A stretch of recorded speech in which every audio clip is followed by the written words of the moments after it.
People who make it their business to worry about proliferation full-time, as far as I can tell, think the odds are 50-50 that a nuke is going to go off in an American city sometime in the next 10 years. That's really terrifying.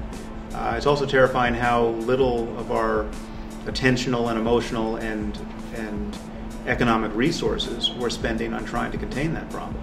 My name is Sam Harris. I'm a writer and a neuroscientist, and also one of the founders of the Reason Project, which is a nonprofit purpose towards spreading secularism and scientific thinking in society. We should be talking about real problems like nuclear proliferation and genocide and poverty and the crisis in education. I mean, these are issues which tremendous swings in human well-being depend on, and it's not at the center of our moral concern. We talk about morality in ways that are uncoupled from real questions of human and animal suffering. So that and this is the influence of religion. Religion has convinced us that there's something else entirely other than concerns about suffering. There's concerns about what God wants. There's concerns about what's going to happen in the afterlife. And therefore we talk about things like gay marriage as though it's the greatest problem of the 21st century. We even have a liberal president who's ostensibly against gay marriage because his faith tells him it's an abomination. It's completely insane. Well, it convinces people that they should pretend to know things they don't know, and it gives them bad answers to the most important questions. And when someone pretends to be certain about something they obviously can't be certain about, that person is not trusted and not given a position of authority, and just it's unseemly.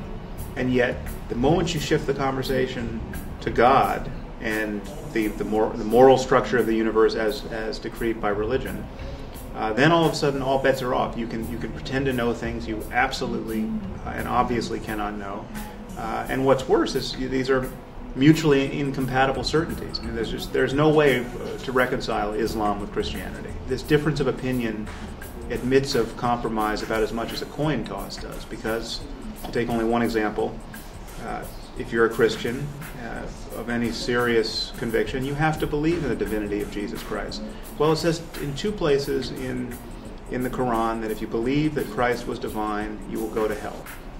So, there is no compromise there. I mean, either Jesus was divine or he wasn't. And we have a world that has been shattered by these competing certainties, and we're lying to ourselves about the causes of this shattering. We have people who are saying, well, it's not really religion, it's politics. Well, it's only politics because it's religion first. The irony actually is that we actually agree much more about morality than anyone lets on. The issue is we do have whole cultures and subcultures that have, based largely on religious conviction, very distorted notions of how human beings can flourish. I mean, we have people who think you should throw battery acid in the faces of little girls for trying to learn to read in Afghanistan.